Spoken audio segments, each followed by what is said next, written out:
Greetings, greetings, greetings. Welcome, Soars, Philos, friends, Rosebuds, anybody, everybody who's out there watching us in Sigma Land on YouTube. Sigma Gents, hey, how y'all doing?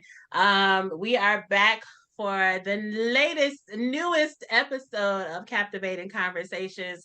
Let's talk about entrepreneurship. Before I introduce my guest today, it's already been a laugh riot. I'm gonna just say that before we start recording. Anywho's, I wanted to just say thank you to everyone that has reached out to me. I'm okay. I've just been busy. I'm in grad school right now, which I think I stated in one of the episodes in the fall. So your girl is time consumed by all the things that I have going on. So I just wanted to say that I'm good. Thank you for everybody that checked on me. I appreciate y'all. I love y'all. I am good. I just been busy. So as you know, my name is Sora Lauren T. Bates, life member number 1704, Michigan area coordinator, anti-basilisk of Zeta Zeta Sigma in Ann Arbor, Michigan. All of those good, lovely, wonderful things. Busy. So we are going to jump into today's episode. I have two very special guests, as you can see, and I am going to give them an introduction, and then we are going to jump into our topic today, which is entrepreneurship. And you know, it's a lot of us out here that's trying to make it do what it do. So first up, we have Sor Marcy Bryant. She hails from GQ, Gamma Omega, also sweet, also fine. Gamma Omega is one of a kind. If you did not know, Michigan State University, she became a member in the spring of 2003. And she happens to be a quad. So, you know, she the best number on the line. Okay, baby. Let's just be clear. Okay. Okay. She is currently in the Zeta Eta Sigma chapter in Pontiac, Michigan. She is an entrepreneur, an author, and a corporate copywriter. And she's also a mom to a beautiful little future Sigma. Okay. Next up, we have Sora Alindra Dantzler. I got it right because I wrote it phonetically for myself. She is in the Ada Phi Sigma chapter in Grand Rapids, Michigan. She became a member of our Amazing Sisterhood in fall of 2021. So she is still relatively on the new side. And so what? Because we love her. Once you in for life. We got you. We love you. And that's what we do. And she is a digital marketing strategist. So thank you, Sora's round of applause.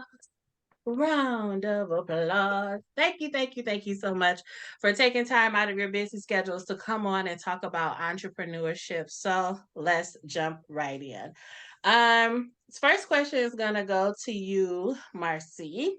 What Okay. is the hardest thing about being an entrepreneur?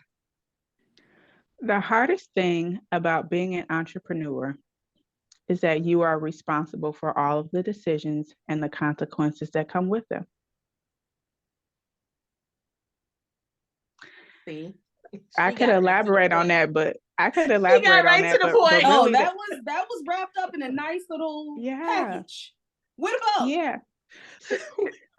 Really, that really is what it boils down to. I remember at the beginning of my entrepreneur journey, I just kept saying, the biggest challenge is that, like, who's supposed to tell me what to do? You're the boss. You have to figure out what to do. You have to make all the things, create all the things, make all the decisions. And while that is empowering, coming from corporate America, trying to make that transition, it is definitely a shift in mindset. Yeah. Yeah, I would say so. I have definitely tried the entrepreneur life myself. Not tried, still a work in progress. It's not easy though, and it's an additional time commitment that you never thought it was going to be that much time. So it's a lot. But it's also rewarding at the same time because I Very love it when much. I get to see, my creativity and the things that I'm able to do and then put out into the world and it's received. And I just be like, you get me. Yes, Yay. yes, yes, yes, for sure. Yeah, Yeah. you get me. So I understand that. I definitely understand that. Um, so Sora Alendria, I'm gonna keep saying this so I can make You sure that I got it get it though. right. Repetition is key. Um, if someone is thinking about starting their own business, what is the best way to get started? Honestly, I've been thinking about this. Really, you need to find what you're passionate about. Because if you're not passionate about whatever business you're getting into, it's going to last for 5 minutes. Or when it gets hard, you're going to quit because you feel like this is just isn't worth your time. I Mm-hmm. mean, there are a multitude of reasons that people get into entrepreneurship, but truly, if you are passionate about what you are doing, you're going to find what you love and you're going to stick with it no matter what. That's true. That's true. I'm a writer by nature. I've been writing since I was in the third grade, and I'm never gonna stop. It don't matter if I never get on the New York Times bestseller list, which has always been a goal of mine.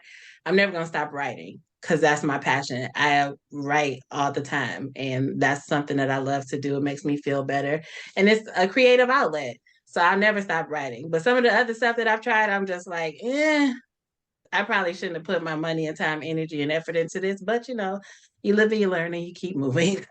Yeah, and I For think that sure. comes with research as well. You know, researching what you're about to go into, that's super Mm-hmm. important too, because, if you don't know anything about it, how can you get better at it? True, true, very, very true. Now, this next question is for both of you, and it's kind of playing off of what you said. How do you find your niche when you're looking to go into becoming an entrepreneur?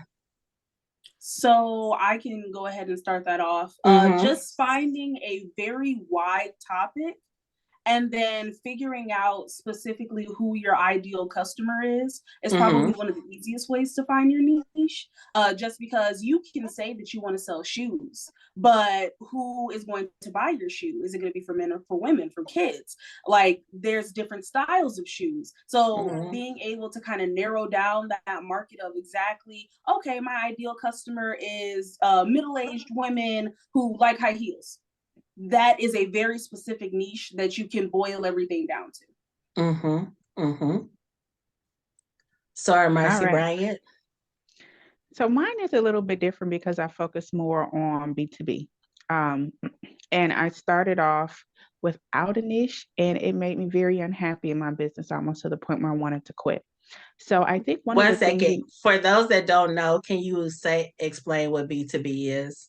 sure, business to business marketing. So there's still a target audience, but you're thinking about your ideal corporate entity instead of your ideal individual customer. And when I first started out, I didn't have a niche. So that meant anybody felt like they had access to me. And Mm-hmm. as a result of that, I got a lot of customers that I really wasn't interested in serving. Even though I was a new business, my level of expertise, I didn't really want to focus on new businesses, but that's all I got because that's the environments that I was going into. Mm-hmm. So I would say when you're thinking about a niche, not only think about what you're passionate about, but think about what is profitable. Think about what you are excellent at, what your zone of genius is. Do some research to find out what else is in the market and where you could stake your claim in a very unique manner. And from a B2B perspective, you want to think about what are the ways that you can benefit a business from either sales, technology, executive, accounting, or marketing perspective. Those, Mm-hmm. if you can figure out how you uniquely benefit the customers within any of those five particular aspects and be able to show value, the Mm-hmm. chances of you being able to break in and be successful are pretty good. Awesome. I like that. I like the nuggets you just dropped to find your area of genius. Mhm. You have to find it. So I like that. See, I always try to bring you content, people that are watching. I always try to bring you people on the show that are going to give you some good information that you can use move forward in your day to day when you're planning your next, power move. So I'm saying you're welcome. Okay. You are welcome.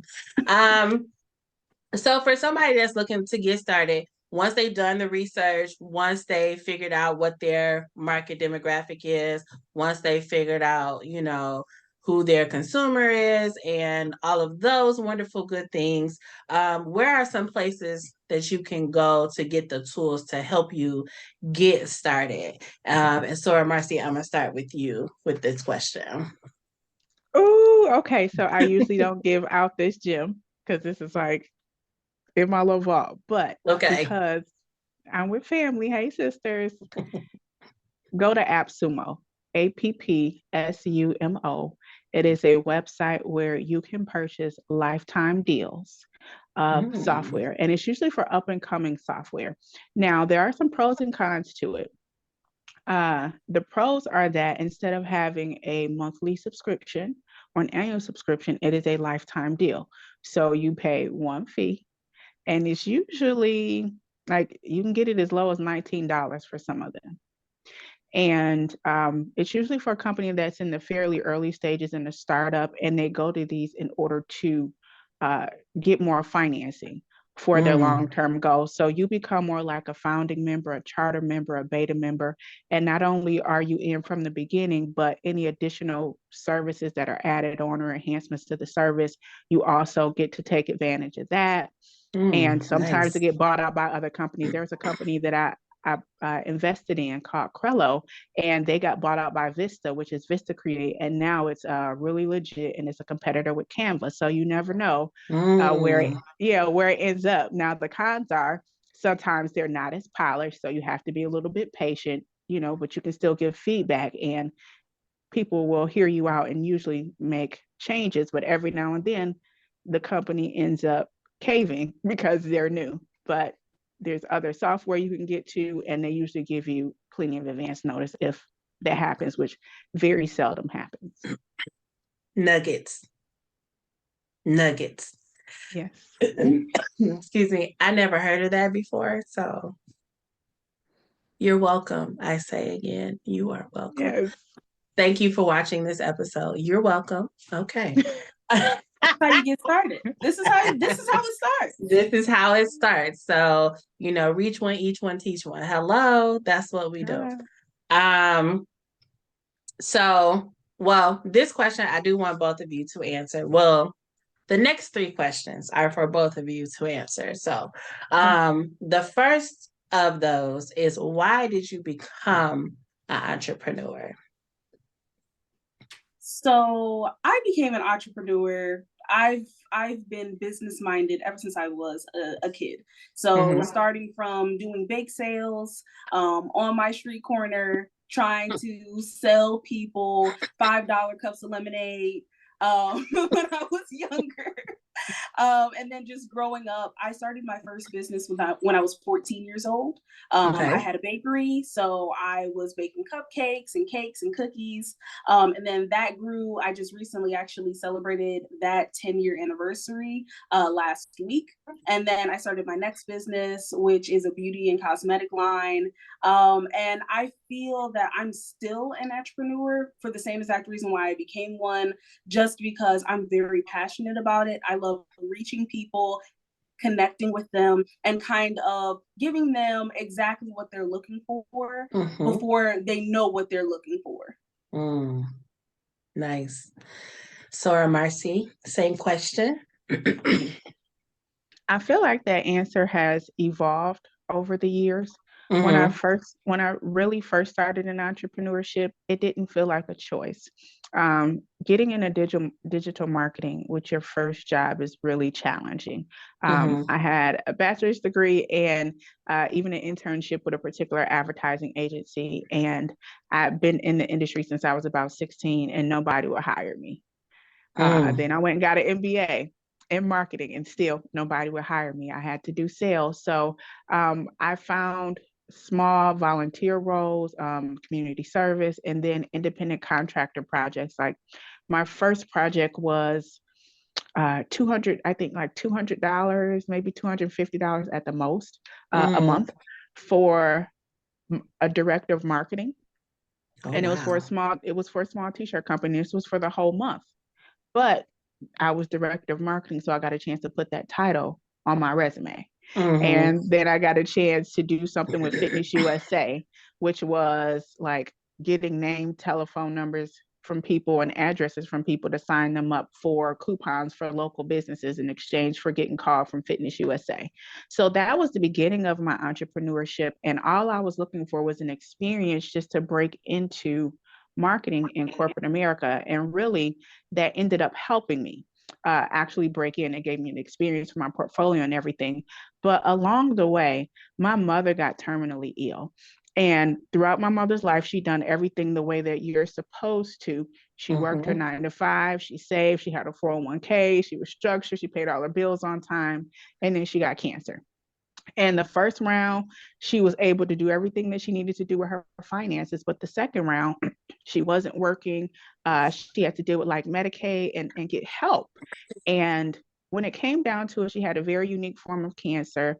And she didn't have the right insurance to get the help that she needed from the right places. So essentially, Mm. she could not afford to live. Right. And that sparked something in me where I never wanted to be that vulnerable. And I realized through all the things that's been changing and happening in life, like unions changing, right to work states, things like that, at will work. The only thing that we can have and protect is that which we create. And once I realized that, it made me feel totally different about what entrepreneurship means to me. Mm. Mm. I love that. I love that. That was a word right there. Yeah. Y'all should just get to know her in real life. I'm just saying, it's worth it. Okay. Thanks, sis. Just get to know her in real life, because you gonna have an interesting conversation and some laughs along the way. I'm just telling you, Yeah. experience. Okay. Uh, so we're gonna start with you, Marcy. Why was this Sigma for you? I mean, I already heard this answer, but it could have changed since the last time I heard it. So So, first, why was it a sorority for me, period? I needed okay. sorority life because I had a brother, I had a dad, I had plenty of male cousins, a lot of uncles. I was surrounded by a lot of male energy in my family growing up, and I never had a sister. And that was something that I just felt was missing. And I like was hit or miss with friendships, but it wasn't the type of real sisterhood that I felt like I needed. And honestly speaking, there were no Sigmas in my environment. I'm sure you all know who he is, and I'm not giving anybody a January shout out. We don't But we right, right, in the but past. that Sigma was not in my environment, and I went to like I saw Sigma one time before I went to college, and that was like at a Kappa conclave when it was in Detroit when I was 16. And that was the first time I had ever even seen the letters. And so when I Mm-hmm. came to Michigan State, I didn't even really recognize them, but it was the kindness of the women who were there, the resourcefulness of the women who were there, and the way that they made me feel like a sister no matter where they saw me on campus, no matter what event. I felt like a sister. And that was what made me interested in becoming a sister. Yeah. Gamma Omega, I'm just saying. Oh so sweet, oh so fine. Gamma Omega is truly one of a kind. Okay. That's GQ. okay. That's right. It's a fact. It's just a fact. It's not just a saying, it's actual factual. And It's an actual fact, because some of them women that have come through Gamma Omega, okay, have helped me in life in ways man, that I will never be able to repay them. yes. And That's just that's I what would it like to is. share one other thing about GQ. I found out from an old school soror that genuine quality was the original Oh, reflection of really? Gamma. Yes. And Okay. I feel like that also reflects us very well in the character of the women that's within the chapter. And that's what I saw. I Genuine agree. quality and sisterhood. Yeah. I agree. 100%. I agree with that. I agree with that. Okay. Sorry, Alindria, your Yes. turn. Same question. So absolutely.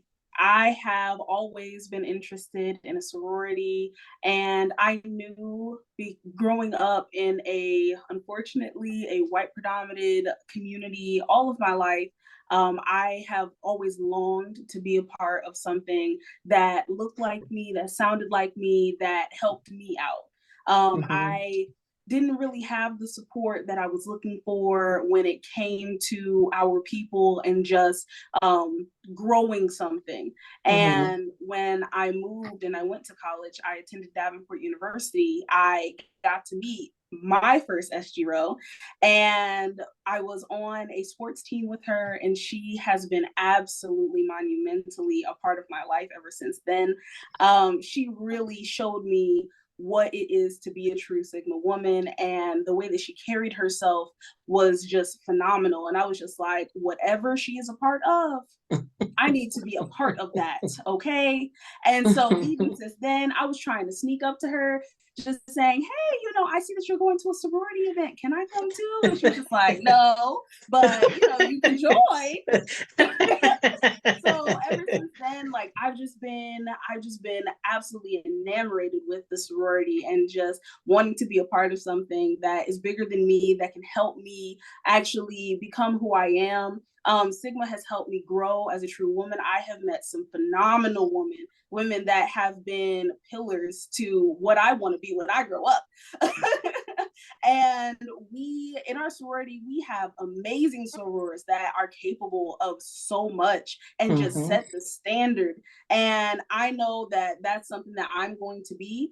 And I know that I want to be like that for the young poodles coming in, just seeing me and being able to interact with me. And yeah, that's just it. I get emotional every time I talk about it, just because I still am in awe. I am a year and 3 months in, and I am still in awe of I am actually here right now. I love it here. I have done so much work up until this point. I know that I will do loads more as I grow, but to be in the company of great and amazing women just is absolutely phenomenal, and I would not have it any other way.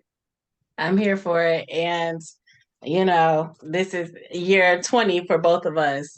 So this is year 20. So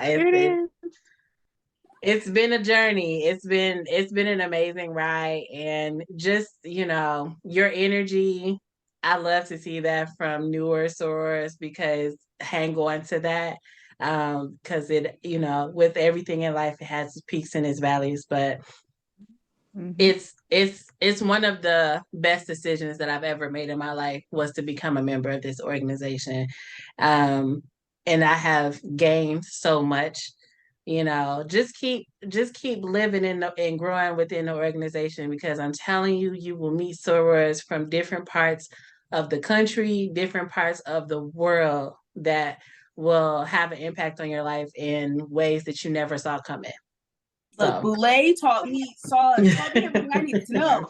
Okay, I was there for 2 days, and I was like, "Oh my goodness, these women are from everywhere," and I love it. Yes, it was amazing to see. That was a once in a lifetime.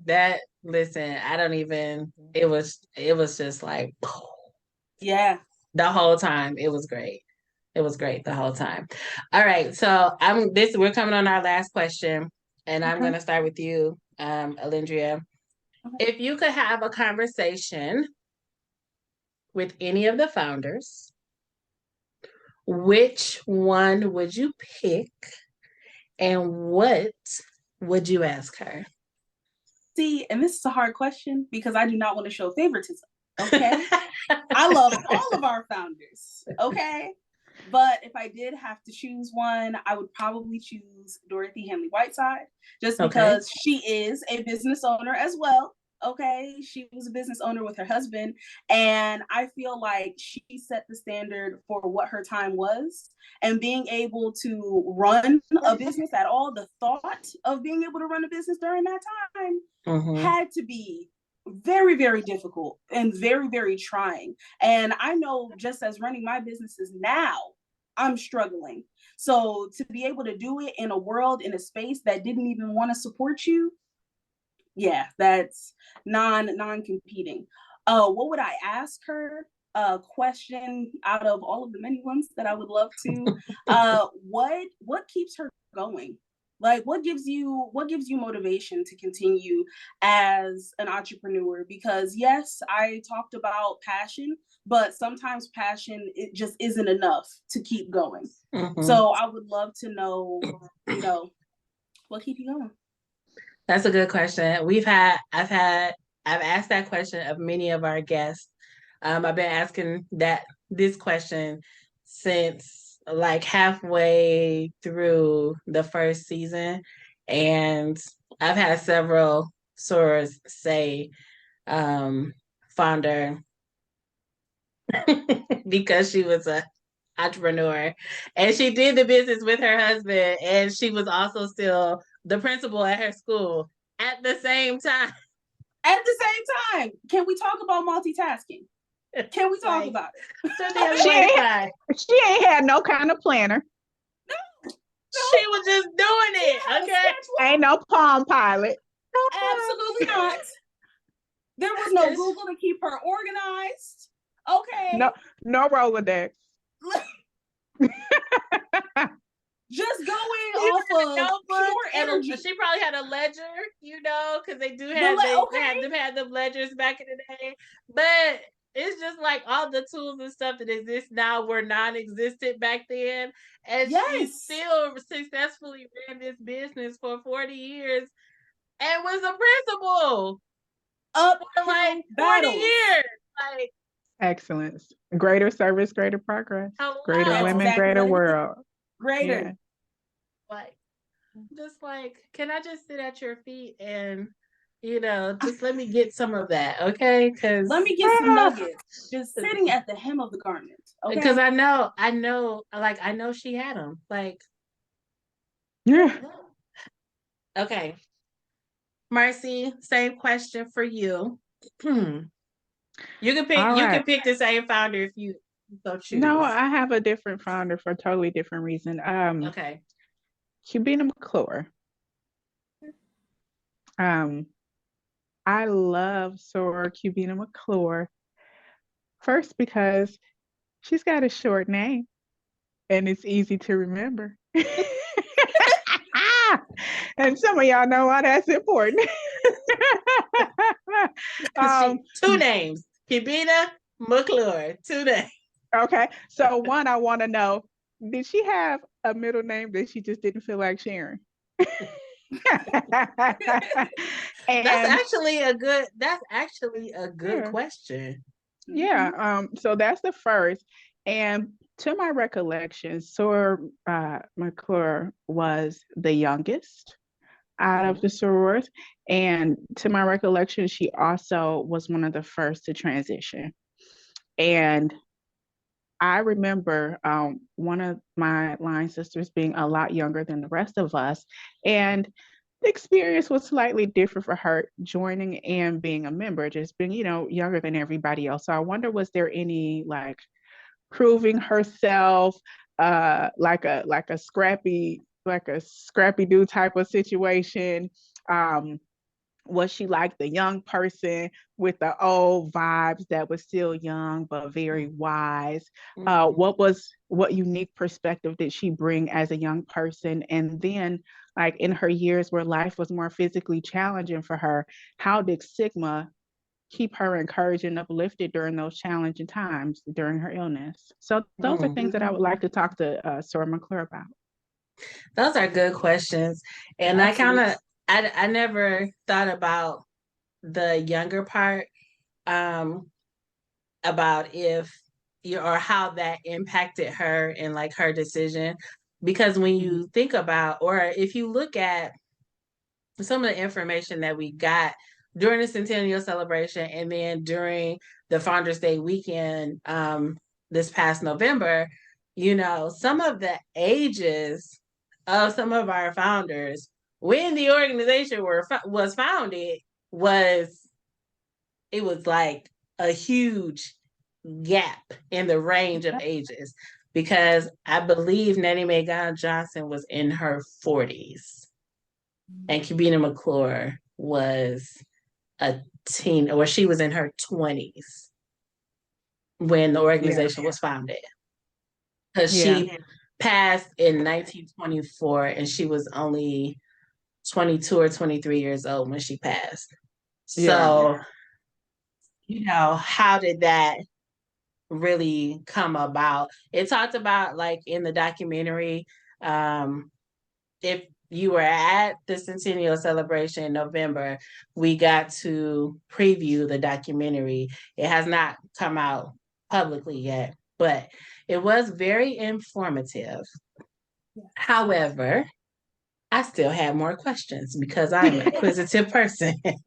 I'm So sure it created like, okay, great information, but now I need to know. Right. So it's just like it gave a lot of details, but then it also made me think about a lot of other things that would have been happening at the time of the founding of the organization. And because all of our founders were professionals, they were all teachers, it's just like, okay, was Kabina McClure teaching at the same school as Mary Lou Allison Gardner Little and Dorothy Hanley Whiteside? Were they all together at the same school? Like, how did, you know what I'm saying? So it gave some insight to that, but I'm just like, I need more details. That's just me. Like, I want to know everything. So, but those are good questions because when you're younger, but you hang out with older people, which has been me my whole life.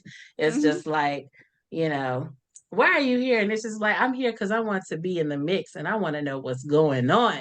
You guys, y'all are my people. So yeah, like she was younger than everybody else. So it's like, how did you end up in the mix? How did you end up here? Exactly. And how as a young person did you display so much value that they wanted you to be a part of it? Like, were you one of the first to come up with the idea? Did you have some very specific things that you brought along the way? Well, she did because she designed our coat of arms.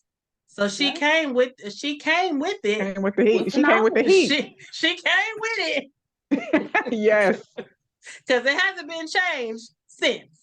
Yeah. There has been it's still the original design. So she came with the goods when she got asked. So it's like the documentary when it comes out, if you were not in attendance I was not in Indianapolis in November, when it comes out, I'm gonna be on it. But I think that speaks to our organization as well. So you should be able to connect with sorors, whether they're younger or whether they're older. Sure. So even in my line, I'm the youngest of my line. And, my line sisters are older, but we still are on the same level no matter what. They don't treat me any differently. And I do love them for that because it's definitely difficult. And I'm the oldest one that's on my line. And I was actually older than every chapter that was in the sorority. Every soror that was in the chapter the year that I became a member. So that was also interesting. Were you? Wow. I was.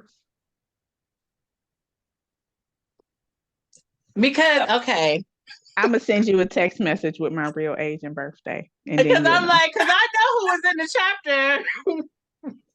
Well, so what happened is there were some people that graduated, and then we had pretty low membership. And then after the 6 of us came, some older sorors actually came back to school. But during the time, I actually joined. Okay. Yeah. Okay. All right. Because I'm thinking, I'm just like, I know who was around back then, and I'm just it was all class of 99 and 2000 that brought me into the sorority. Okay, we'll talk about that later. Yeah.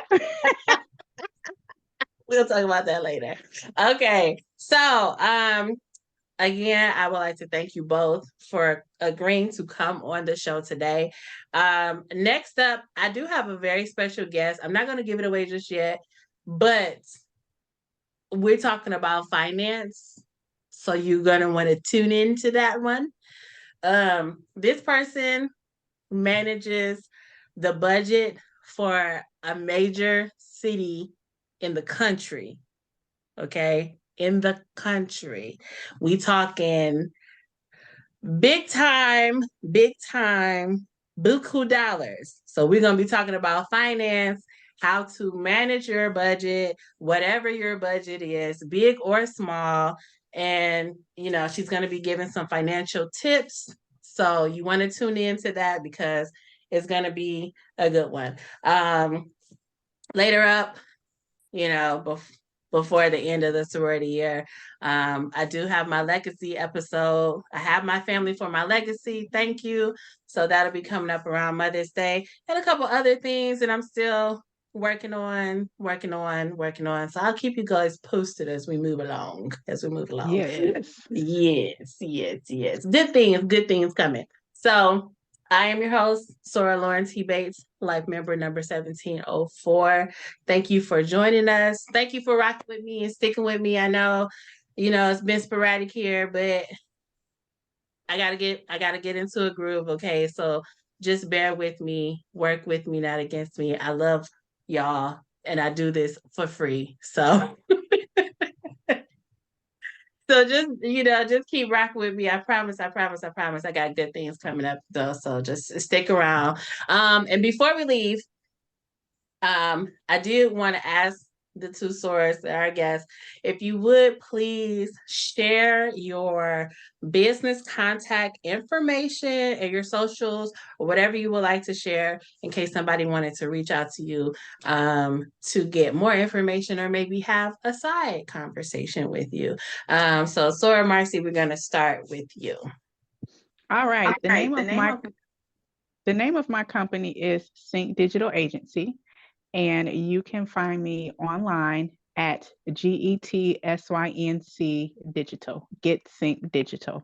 And my website is syncdigitalagency.com. You can find me on LinkedIn, Twitter, Facebook, and Instagram. Boom. She's in all of those places. So if you need to rewind a little bit, get a pen and a piece of paper, write it down, and then go to her website and hit her up. She can help you. All right. Sora Alindria. Yes. If you so please. You can find either one of my businesses, Branded AD Inc. That is my marketing firm. And then you can find me on all social medias at Branded AD INC. Or you can find Shop Yay Cosmetics, Shop YAE Cosmetics. So you can find me on any platform on either one of those handles, and we can get talking. She on all the platforms: Twitter, Instagram, Facebook. What else is it? LinkedIn, TikTok. Yes, I am on TikTok. So she's on the TikTok. Okay, she's all over the place. They are both everywhere. So please, let's support each other in our endeavors, and reach out to these stores if you need their services. Vice versa. Well, not vice versa, but you know what I'm trying to say. So that's if you got services you think I need, you can call me. It's okay. Well, I business either way. I'm teachable. I'm okay with that. Boom, and there you have it. So that's gonna do it for us today, and we will see you next time on Captivating Conversations. Bye.